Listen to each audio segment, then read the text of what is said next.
나는 이 집에 처음 들어왔을 때부터 불편함을 느꼈다. 벽은 너무 조용했고 공기는 지나치게 팽팽했다. 마치 누군가 오래전부터 참고만 있었던 말들이 천장에 달라붙어 있는 것처럼. 그때는 몰랐다. 아니, 애써 모른 척했을지도 모른다. 내 사위가 나를 이 집에서 내보내려고 마음먹고 있었다는 걸? 처음엔 작은 신호들이었다.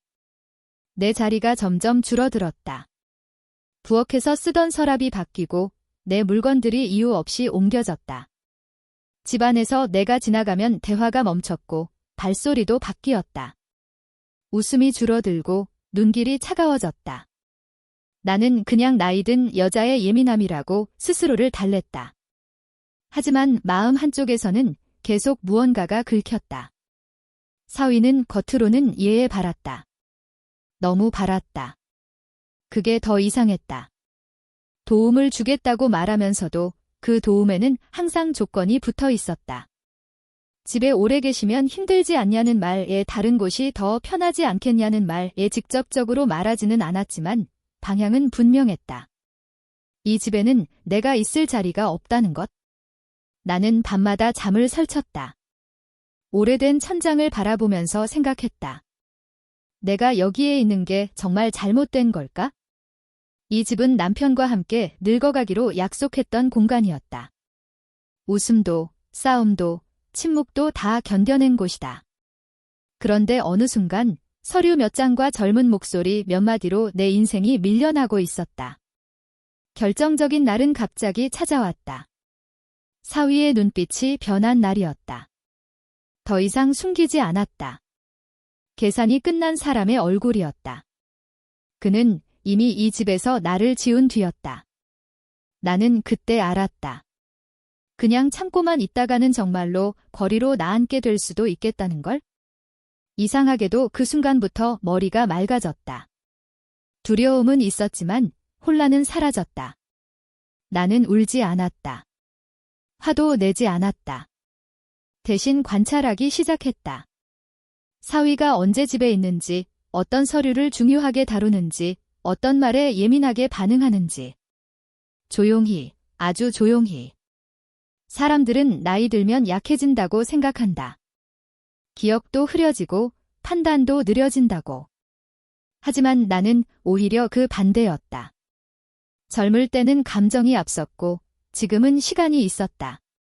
시간은 가장 잔인하면서도 가장 강력한 무기다. 나는 집안에 있는 오래된 서류들을 다시 꺼내보기 시작했다. 아무도 관심 갖지 않던 서랍, 먼지가 쌓인 파일들. 사위는 새로운 것만 보았다. 계약서, 최신 문서, 빠른 결론. 하지만 나는 과거를 들여다봤다. 집이 처음 지어졌을 때 이름이 어떻게 올라갔는지, 어떤 과정으로 변경되었는지. 작은 틈들이 보이기 시작했다. 물론 쉬운 일은 아니었다.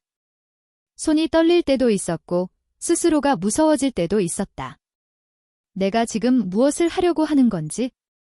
도덕적인가, 위험한가, 되돌릴 수 있는가?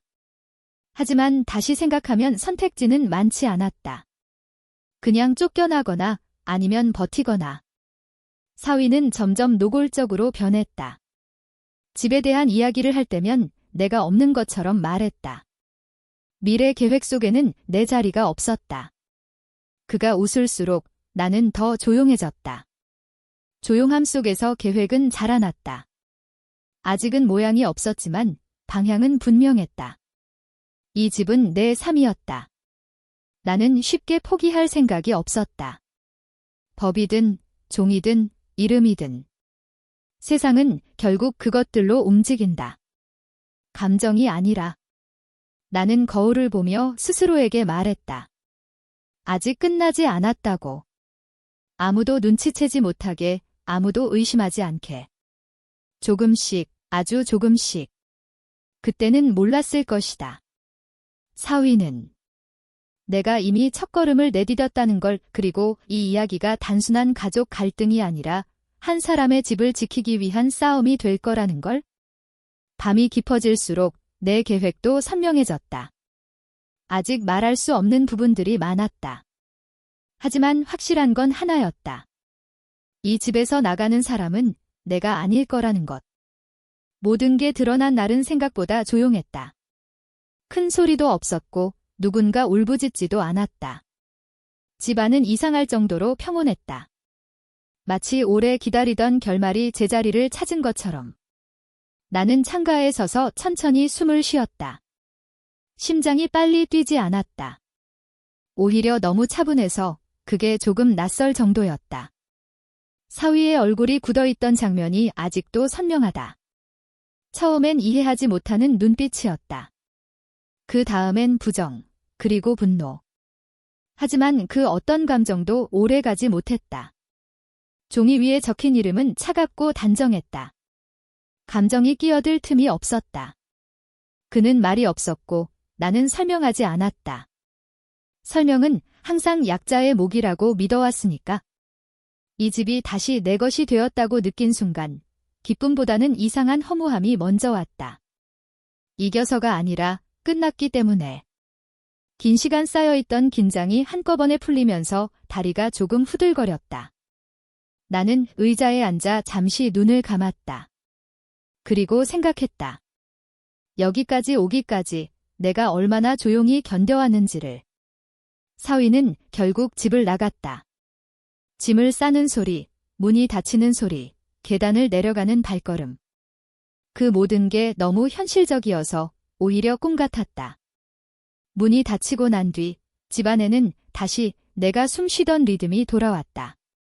벽도, 바닥도, 오래된 가구들도 제자리를 찾은 느낌이었다. 나는 부엌에 서서 물을 한 잔 마셨다.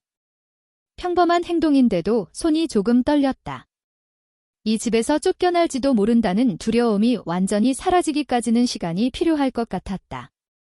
하지만 적어도 지금은 내가 여기에 있다는 사실을 누구도 부정하지 못했다. 사람들은 말한다.